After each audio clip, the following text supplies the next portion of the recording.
আলহামদুলিল্লাহ, কত সুন্দর একটা জায়গা। এটার নাম হইল মাওয়া শিমুলিয়া ফেরিঘাট।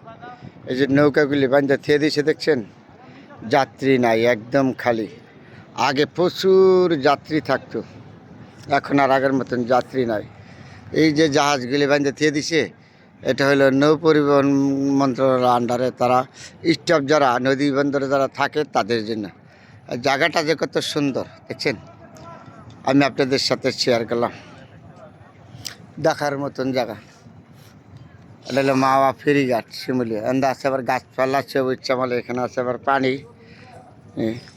আসলে আমি যেখানেই যাই সুন্দর জিনিসগুলো আপনাদের সাথে শেয়ার করার চেষ্টা করি, ভালো মন্দ দেখার মতন যেখানে আছে। খুব দারুণ সুন্দর। এখান থেকে যে সবুজ শ্যামল গাছ আছে, গাছগুলি লাগাইলে আছে দেখার মতন। আবার নিচে হইলে যায়, এটা হইলো পদ্মা নদী। ঢেউ নাই তো পদ্মার মধ্যে আগের মতন, ঢেউ নাই, ঢেউ কিছু নাই এখন, খুব ঠান্ডা একদম। এটা হলো নৌ পরিবহন মন্ত্রণালয় স্টাফদের এই জাহাজগুলির মধ্যে বসবাস করে। জায়গাটা খুব সুন্দর না দেখার মতন। এদিক দিলে সবুজ শ্যামল, এদিক দিলে নদী, পদ্মা নদী। মানুষ ঘোরাফেরা করে হানে। ওই যে দূরে দেখেন না, এগুলো হলো পদ্মা সেতু ডান থেকে দেখা যায়।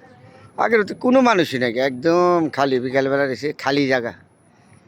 তারপরে বন্ধুরা আপনাদের সাথে শেয়ার করলাম। আমি যখনই যেখানে যাই ভালো মন্দ আপনাদের সাথে শেয়ার করি, সুন্দর জিনিসগুলি তৈরি তুলে দেন। এটা হলো এই যে বাংলাদেশ নৌ পরিবহন কর্তৃপক্ষ বিআইটিসি বহন নদীর সাথে। খুব সুন্দর জাহাজ রাইড। মানে নদী বন্দরে কোনো বিপদ হলে স্টাফরা এখানে বসবাস করে থাকে। নদী থেকে যারা নৌ পরিবহন মন্ত্রণালয় আন্ডারে আছে তারা এটার মেঝে বসবাস করে। জরুরি বিক্ষেপ থেকে সবটা তারা নদীর মেঝে থাকে। আর ওই যে দেখা যাচ্ছে কত মানুষ ঘুরতে আসে, আসতে সবাই ঘুরে। জায়গাটা এখন ঘুরার মতন জায়গা তো।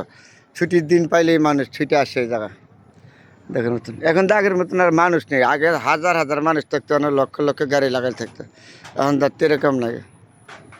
তারপরে আপনাদের সাথে শেয়ার করি দক্ষিণবঙ্গের মানুষের কত কষ্ট যে হচ্ছে, এখন আর কষ্ট হয় না। আবার এই যে নদীর ধারে এইদিকে দেখেন আবার সবুজ শ্যামল, কত সুন্দর। এখানে হইলে আবার পদ্মা নদী, এখানে আবার পেঁপে গাছ, এখানে গাছপালা, সবুজ, সব কিছু সুন্দর দেখার মতন জায়গা।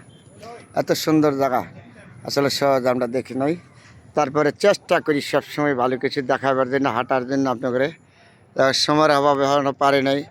হয়তো আমার ভিডিওগুলি সবাই পছন্দ করবেন না। যে পছন্দ করবেন তার প্রতি আমার আন্তরিক অভিনন্দন, যে পছন্দ না করবেন তার জন্য। কারণ সবাই একটা মানুষকে পছন্দ করে না, তো আমাকে পছন্দ করবেন কেমনে। তারপরেও মাঝে মাঝে ভিডিওগুলি করি, আপনাদের সাথে শেয়ার করি ভালো মন্দ।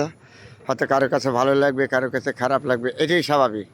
তারপরে যারা ভালো লাগবে তার প্রতি আমার আন্তরিকতা রইল। যেন এই যে নৌকাগুলি বান্ধে থিয়ে দিয়েছে ঘাটে, কোনো যাত্রী নেই। আগে প্রচুর যাত্রী ছিল, এখন যদি রিজার্ভ কেউ নেয় তাহলে আসে, নাইলে না। তারপরে জায়গাটা দারুণ সুন্দর। বিকেলবেলা পদ্মা নদীর পার শেয়ার করলাম। বন্ধুরা ভালো থাকবে।